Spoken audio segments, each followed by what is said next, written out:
friend Sharon Hartley caught up with Willie Armstrong from the band a bit earlier, and he started by telling her how they got together.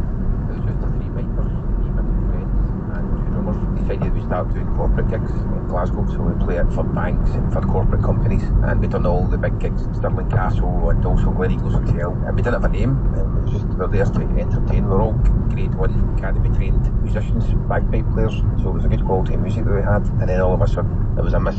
Somebody had put a CD in the wrong pile, Stuart's girlfriend, one of the other pipers, and she put the Red Hot Chili Peppers CD in the additional pile, and he said, "What did you put that in there for?" She said, "Oh, sorry, I misread that. I thought that said the Red Hot Chili Peppers." Then we had a name, and then we went on to the BBC television show When Will I Be Famous, and we won it in 2007, and that obviously propelled us to bigger and better things. Incredible. Could you have imagined that 20 years ago when you started out?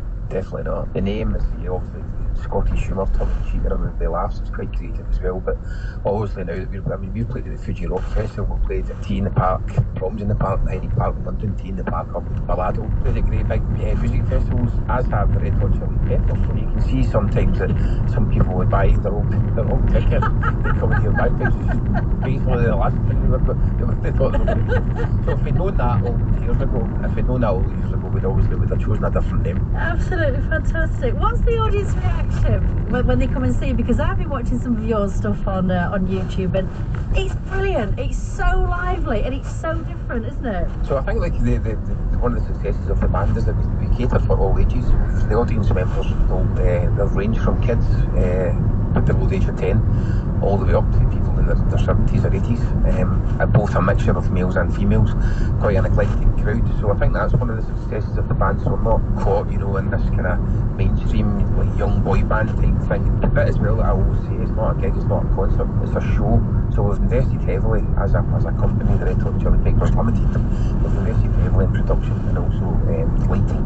I think that's a big part of it. So I think that the audience always get their money's worth when they come and see the band. I imagine, Willie, as well, you need to be pretty fit doing what you're doing, because it looks like a lot of energy, not just to play the bagpipes, but to put on a performance like you just described. So I get that quite a lot. I do think that doing this every single day, and that's what we're doing now. We've done 33 shows now in America.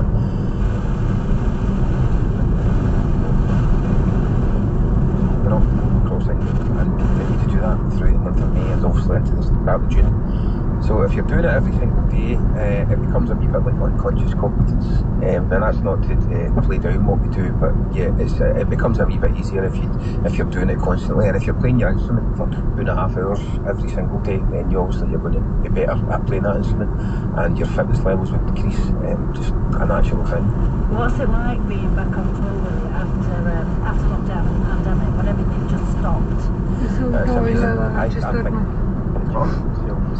due nella cisterna.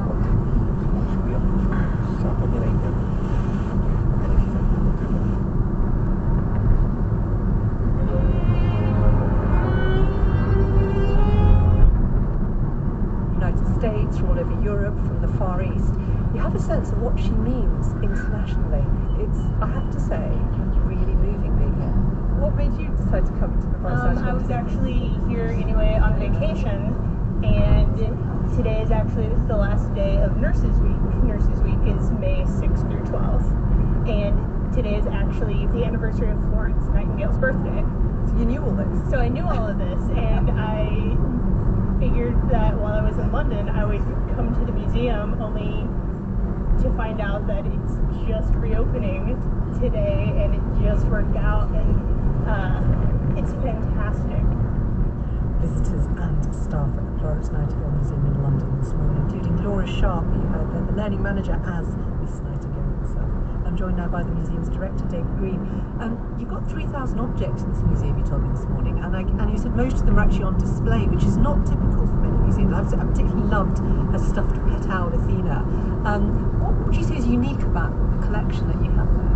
I think that it's absolutely unique in the way it brings the profession together. I've worked in museums for many years, and I've knowledge of many as well as those I've worked in. And to actually think that people flock from all over the world, and the conversations that are started between people is amazing, because most museums would love to provoke such discussion, such friendship and camaraderie, and it happens with us.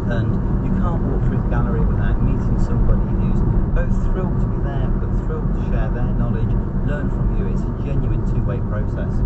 Many listeners of a certain vintage will have grown up reading the Ladybird book about Florence Nightingale. You said the reproduction of the cover. Children certainly still study her in school. In fact, my daughter told me today she was brought on a school visit when she was at junior school. How much, though, I wondered, of her life's achievement is really fully appreciated? I noticed you've got a whole section in the museum on her pioneering work called Statistics, the woman who invented the pie chart, essentially. Yes, I think the thing is, if we know about Nightingale through our studies at school, it's often around the Crimean War, and yes, the fact that she was something to do with nursing.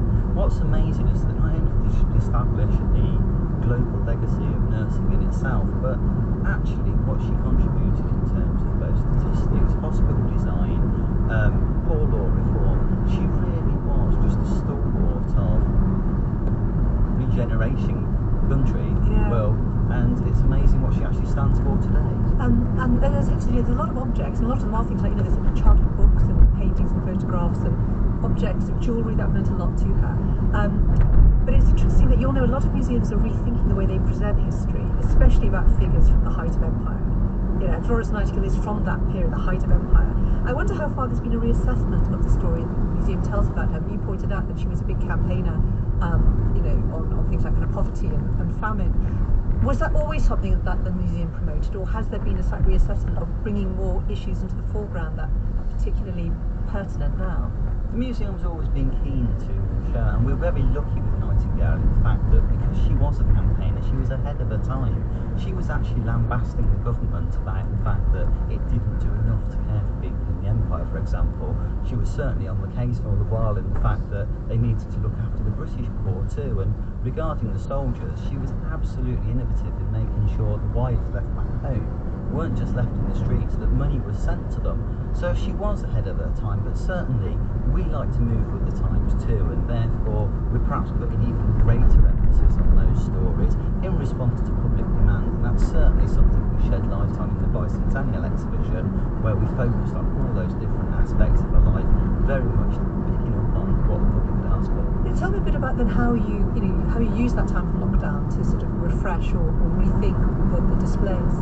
One of the things we did, certainly like everyone, was really think about how to use digital more. So there's a lot more digital content out there now. După a fost lockdown, trebuie să mergi cu mașina pe aici. And learning too, which was fantastic. But we took the time to really go through some of the research we had. Regiunea lockdown. Dacă era totul lockdown, Statistics work. She nu was are nevoie an innovative să ieși. It's interesting. Te portezi mai mult de ești mai mult de o oră din area de acoperire, area de rezidență. Dar măcar te lăsa în parc. Veneam la televizor, nu am nici în parc. Eu știu că am citit în ziar că în perioada de total lockdown, mulți oameni au fost amendați că n-au respectat regulile de lockdown. Respectiv, au luat amenzi de la camerele de supraveghere. Eu au văzut cu mașina trecând de partea de casă și după amendă. Asta poliția este verifică. La noi era plin de poliție de jandarmi pe stradă, amendau la după camere. La noi nu sunt camere. Poliția n-avea nicio problemă aici.